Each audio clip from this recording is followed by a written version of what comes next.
आधीच मराठी भाषेबद्दल ज्या प्रकारचे काही थोडी बहुत अनास्था आहे त्याच्यामध्ये जर समजा हिंदी तुम्ही अजून जर समजा लादलीत तर उद्या ही भाषाच संपून जाईल. आज जर समजा हे या विषयात लादला गेला तर मी तुम्हाला आता सांगतो भविष्यातल्या पुढच्या नजीकच्या काळामध्ये मराठीचं अस्तित्वच हे महाराष्ट्रात ठेवणार नाही. पण हिंदीची सक्ती महाराष्ट्रामध्ये होणार नाही, कोणत्याही परिस्थितीत होऊ दिली जाणार नाही. आणि शाळा ह्या हिंदी कशा शिकवतात हेच आम्ही बघू. माझं तिसरं पत्र जे आज जाणार ते आहे महाराष्ट्रातील तमाम शाळांच्या मुख्याध्यापकांना. सस्नेह जय महाराष्ट्र. एप्रिल महिन्यापासून महाराष्ट्रात शिक्षण विभागात हे मी तुम्हाला पहिले या पत्राबद्दल सांगतो. हे पत्र माझं तयार होऊन 5 दिवसापूर्वी तयार होतं. माझं मुख्यमंत्र्यांशी माझं बोलणं सुरू होतं. त्याच्यावरती मुख्यमंत्र्यांनी हा आदेश आम्ही मागे घेत आहोत म्हणून मला सांगितलं होतं.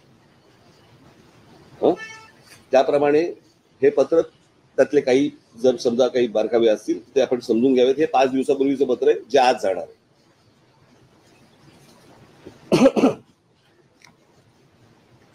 एप्रिल महिन्यापासून महाराष्ट्रात शिक्षण विभागाचा नुसता गोंधळ सुरू आहे. आधी महाराष्ट्र राज्य शिक्षण मंडळाचा अभ्यासक्रम असलेल्या शाळांमध्ये इयत्ता पहिलीपासून 3 भाषा शिकवायच्या आणि त्यात मराठी, इंग्रजी आणि हिंदी सक्तीची करायची असा निर्णय झाला, ज्याला महाराष्ट्र नवनिर्माण सेनेने कडाडून विरोध केला.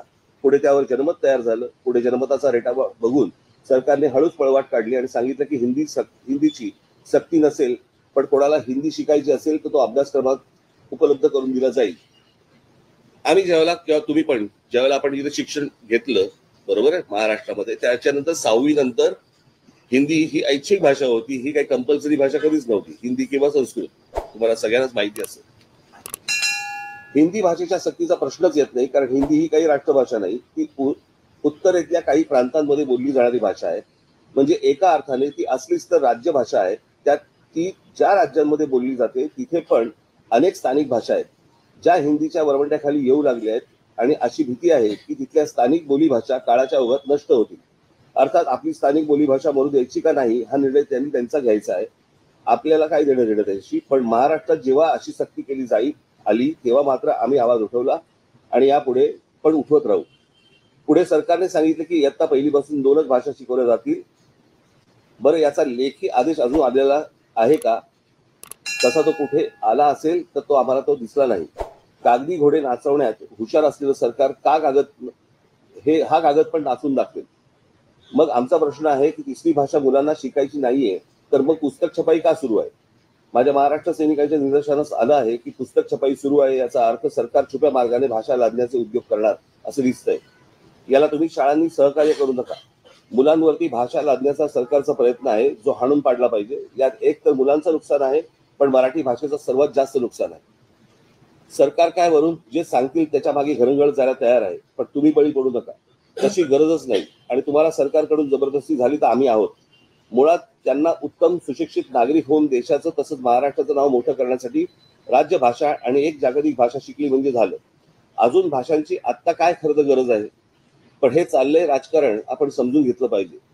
उत्तरेतल्या लोकांना सुसंस्कृत महाराष्ट्र काबीज करायचा आहे आणि त्यासाठीचा सोपा मार्ग म्हणजे थेट आणि आडवळणाने त्यांची भाषा माती मारायची. त्या राजकारणाला तुम्ही बळी पडू नका.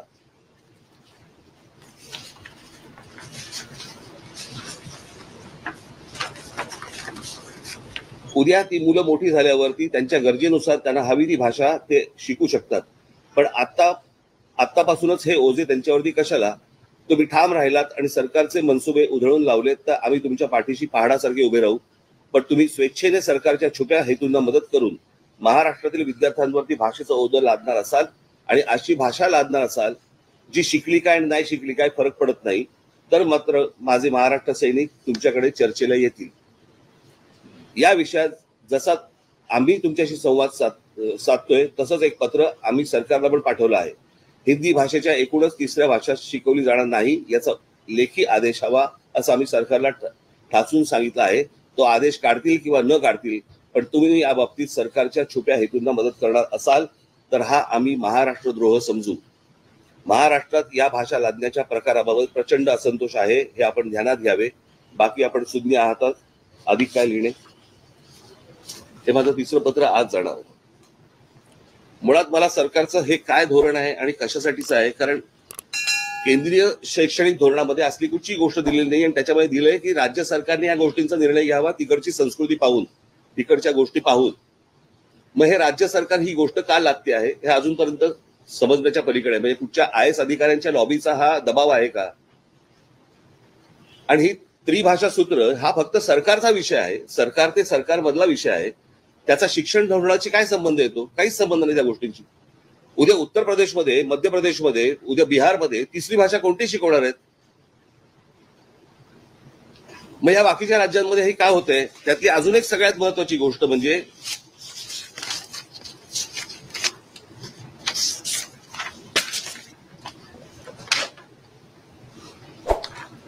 Gujarat council of educational research and training Gandhinagar, एक गुजरातची वेबसाईट आहे आणि त्या वेबसाईटवरती पहिलीपासून त्यांनी गुजराती, गणित आणि इंग्रजी अशा 3 भाषा ठेवल्या, म्हणजे 3 गोष्टी ठेवल्या.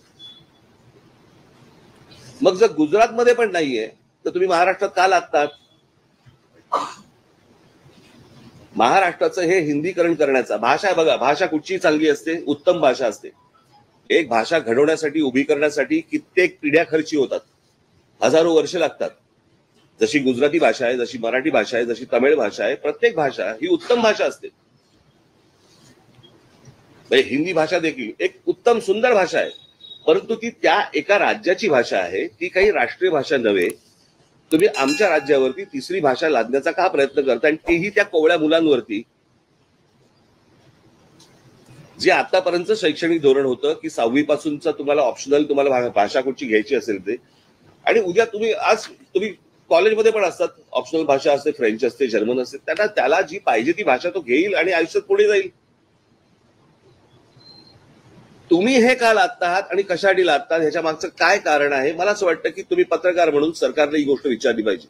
माझी आजची पत्रकार परिषद ही महाराष्ट्रासाठीची आहे, मराठी बांधवांसाठी, भगिनींसाठी आणि मातांसाठीची आहे, महाराष्ट्रातल्या शिक्षकांसाठीची आहे, महाराष्ट्रातल्या जेवढे पालक आहेत त्यांच्यासाठीची आहे, मुलांसाठीची आहे की ही सक्ती आपण लादून घेणार आहोत का महाराष्ट्रावरती? म्हणजे आधीच मराठी भाषेबद्दल ज्या प्रकारचे काही थोडी बहुत अनास्था आहे त्याच्यामध्ये जर समजा हिंदी तुम्ही अजून जर समजा लादलीत तर उद्या ही भाषाच संपून जाईल. आणि हे कोणतं धोरण आहे मला कळलं नाही सरकारचं. जर समजा स्वातंत्र्याच्या वेळेला अगोदर जर समजा मिळाल्यानंतर भाषावर प्रांतरचना झाली आहे, प्रत्येक राज्याची प्रत्येकाची एक भाषा म्हणून जर समजा एक पकडलेली आहे, तर तिथे ह्या भाषा लादण्याचा का प्रयत्न करता? ह्याच्यामध्ये काय राजकारण आहे की अजून काहीतरी नवीन विषय भरकटवण्यासाठी म्हणून हे परत तुम्ही आणताय का? मला असं वाटतं की पत्रकार म्हणून तुम्ही हे सरकारला विचारणं गरजेचं आहे. माझी महाराष्ट्रातल्या सगळ्या संपादकांना, पत्रकारांना, माझी लेखकांना, साहित्यिकांना माझी विनंती आहे की तुम्ही कठोर शब्दामध्ये याच्यावरती बोललं पाहिजे. तुम्ही ह्या गोष्टी आज जर समजा हे या विषयात लादला गेला तर मी तुम्हाला आता सांगतो, भविष्यातल्या पुढच्या नजीकच्या काळामध्ये मराठीचं अस्तित्वच हे महाराष्ट्रात ठेवणार नाही.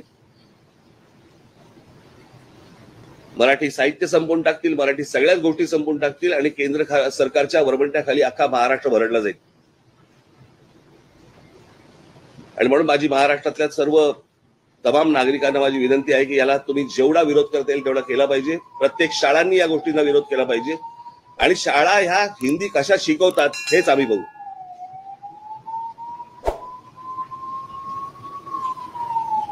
आणि हे जर समजा राज्य सरकारला आव्हान वाटत ना, आव्हान म्हणून घ्यावं. पण हिंदीची सक्ती महाराष्ट्रामध्ये होणार नाही, कोणत्याही परिस्थितीत होऊ दिली जाणार नाही. गुजरातमध्ये, केंद्रामध्ये नरेंद्र मोदी आणि अमित शहा बसलेले असताना गुजरातमध्ये जर हिंदीची सक्ती नाहीये, आंध्र प्रदेशमध्ये नाहीये, तामिळनाडूमध्ये नाहीये, केरळमध्ये नाहीये, कर्नाटकामध्ये नाहीये, बऱ्याचशा ठिकाणी नाहीये, हे धोरण महाराष्ट्रावरती का लादलं जाते, कशासाठी लादलं जाते? मला असं वाटतं तुम्ही पत्रकार आहातच, परंतु या महाराष्ट्राचे नागरिक म्हणून मला असं वाटतं जबाबदारी तुमची देखील आहे आणि याला तुम्ही पूर्णपणे विरोध करणं गरजेचं आहे, आवश्यक आहे. एवढंच सांगण्यासाठी आजची पत्रकार परिषद होती. पत्रकार परिषद घेतली आणि त्या पत्रकार परिषदेमध्ये ते म्हणतात की हिंदी ही सक्तीची नाहीये, तो पर्यायी. कसला पर्याय? नकोच आहे ना. कसला पर्याय? जो 6वी पासून आहे ना, मग तो पहिली पासून का आणताय तुम्ही? मुळात महाराष्ट्रामध्ये शिक्षक कमी, महाराष्ट्रामध्ये शिक्षकांना पगार नाहीये, तुम्ही शिक्षकांवरती अजून भाषेची ओझी टाकणार आहात. म्हणजे IAS अधिकाऱ्यांना महाराष्ट्रामध्ये हिंदी बोलायला सोपं जावं आणि मराठी शिकायची गरज लागणार नाही याच्यासाठीचे धोरण आहेत काही.